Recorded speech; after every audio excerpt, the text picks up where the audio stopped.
Good afternoon. Well, somewhere in the world it is. My name is Dylan, and this is PlyCreations. Welcome to my workshop. And today we get a blade sharp.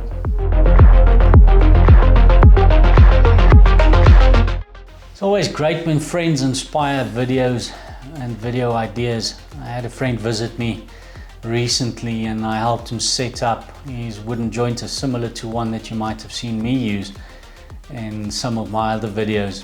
Gave me the idea to show you how I sharpen my hand plane blades, and chisels using this particular kit, a sharpening station that was sourced for me by a local retailer to assess its suitability for our market. So without further ado, let's crack open the box and get on with it.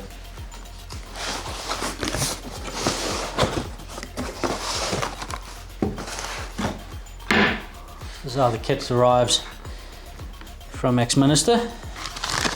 First item is a honing compound.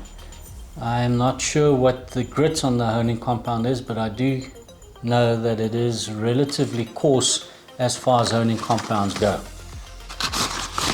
That goes onto the leather strop that we'll get there in a minute. In the box, this box at least, is a double-sided diamond stone. Coarse on the one side, 400 grit, on the other side is 1000 grit. Sits very nicely in a dedicated rubber base and then fits into the main base just like that. I'm going to keep the 400 grit uppermost, as that will be the first one that we are going to be using. This is the heart of the system. This is where everything happens. Really well thought out and quite clever. On this side here you have the settings or the distances set up when using a honing guide for plane blades. Setting 25 degrees, 30 degrees and 45 degrees. And it even tells you the grit on the stone that you need to use when doing those particular bevels. On this side closest to me, that's setting or setups for chisels. Do not inadvertently use the chisel distances or setups for plane blades. It will screw up your angles. Don't ask me how I know. And then on this side finally is your strop. So that's a leather strop. It's fixed to the base. I've loaded it with honing compound and have been using it, and therefore it's going to be a darker color because honing compound is an abrasive and it does remove metal. What you cannot see is the rubber feet at the bottom. I'll just bring that forward.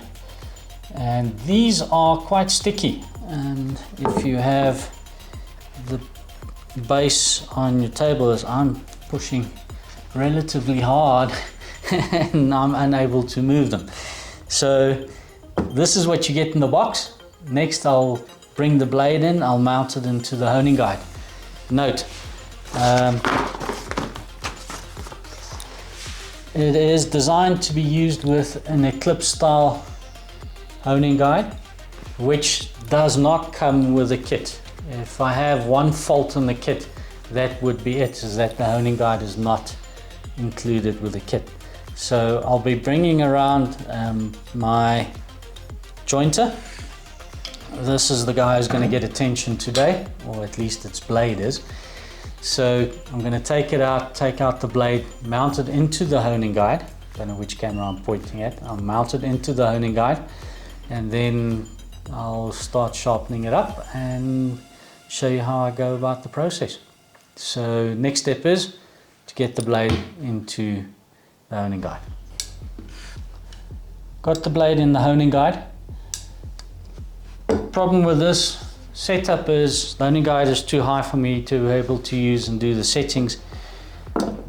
What I do is I'll pull this base off the side of the table or off the edge of my workbench, or I happen to have a box handy, and that just lifts everything up.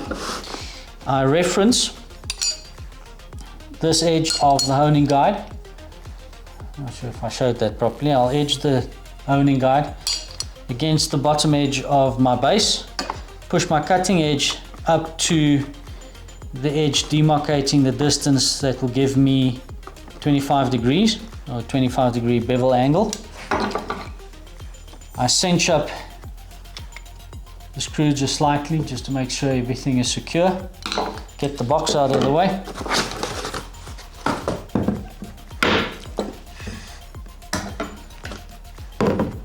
I'll then squirt some window wash solution onto the onto the stone, like that. Place the blade with the guide and make a few strokes.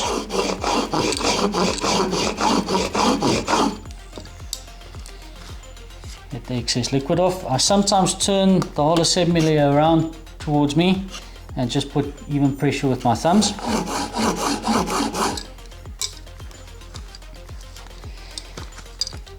The main reason I'm working on the primary bevel is I do use a secondary bevel on my hand plane blades and my chisels as well. And why I go and do the primary bevel every so often is, as you grind material away on your secondary bevel, the bevel gets bigger and bigger and bigger, resulting in the fact that you need to take away more material to get to a cutting edge.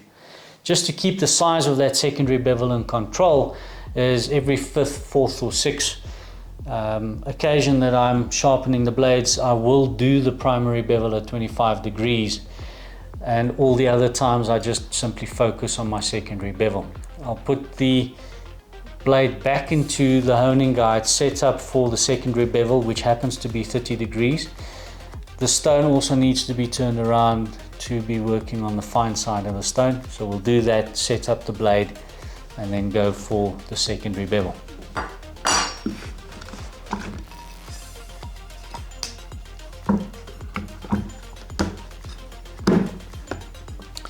So as far as the secondary bevel goes, place the blade into the guide, bring our handy box around, and this time slide the cutting edge up to the new guide. That will give us a 30 degree secondary bevel, and just in case we forget, indication here is that we need to work on the 1000 grit, the fine side. Again, cinch up, get rid of the box. It's important on the secondary bevel that it does not take much to remove the material to be able to roll a burr. So I will make a few strokes or take a few strokes, feel for a burr, and the moment I feel a burr, I'll stop. Going any further than that is really just wasting metal. So a few strokes, feel for a burr, and then we continue with the next step.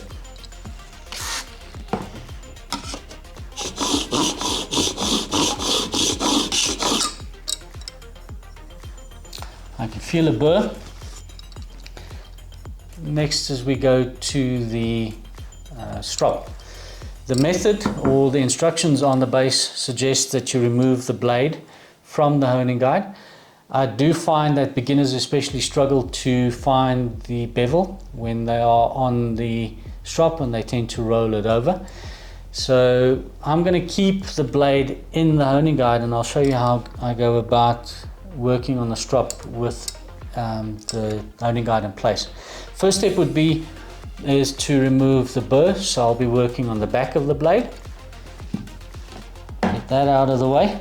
So I hang it over the back of the strop, but I keep the guide in place, but I have it out of my way. I work on the back of the blade, and that's simply to get rid of the burr. Then, as I did on the stone, I'll use the honing guide to maintain my bevel angle.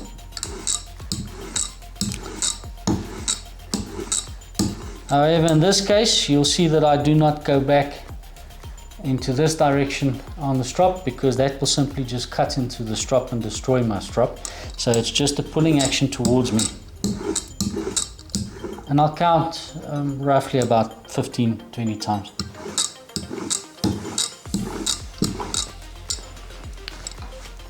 Just a tip.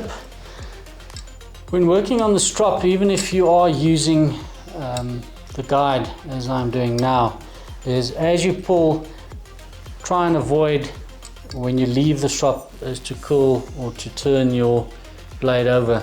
All that will do is it will roll your cutting edge, therefore losing your acute edge and no longer sharp, in spite of the fact that you are using it on the strop. So do be careful not to roll it over. I try to lift the blade in a straight line away from the strop. Just a few more strokes and then we'll put it into the plane and we'll give it a test.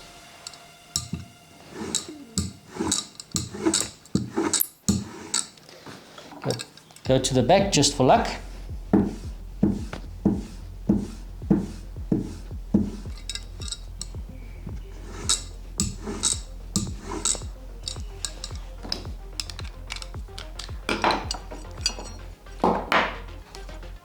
And we are ready to go back into the plane. The blade is back into the plane.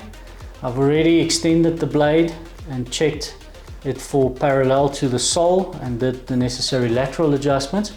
I'm using a long section of wood, narrow piece of wood that I use to set the plane and to set the blade parallel to the sole.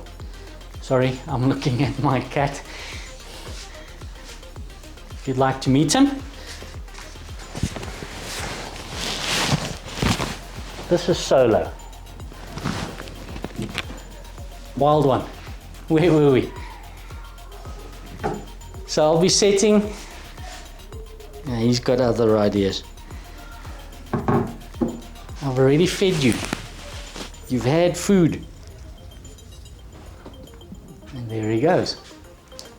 Okay, where were we? Setting the blade parallel to the sole. That's where we were. I've already retracted the blade and extended the blade again, just to make sure that it is parallel to the sole. I'm slowly going to extend it until I get a cut. There we have a cut. I'll now move the plane either to the right or the left to see where I get a cut and make the necessary adjustments to the blade. Getting a very fine cut on the left hand side, move it across. I'm getting no cut on the right. So that means I need to retract this section of the blade, and I do that with a lateral adjustment. It's a very slight adjustment.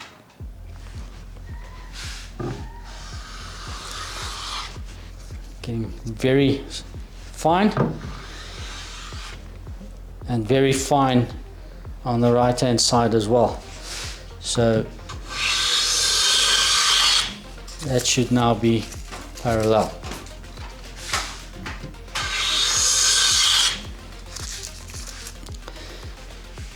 The reasons I'm getting much finer cuts in the corners than I am in the middle is because I break the corners of the plain blade, and not physically break them, I round them over using the sharpening stones, so that when the hand plane is being used, as I don't have tracks in my workpiece, and that's why I'm getting very slight cuts and a much deeper cut in the middle.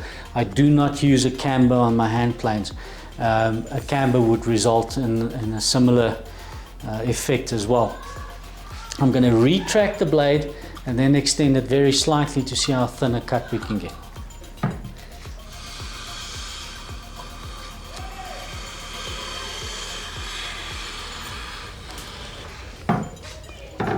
Nice and thin, and when it's static like that, it's usually quite thin. I would consider that sharp. That brings us to the end of our sharpening demo, if you will. Thank you for joining me in the workshop. As always, hope you have a good one. Be safe in your own workshop. Nice to see you, and I hope to see you again here soon. Have a good one. Cheers.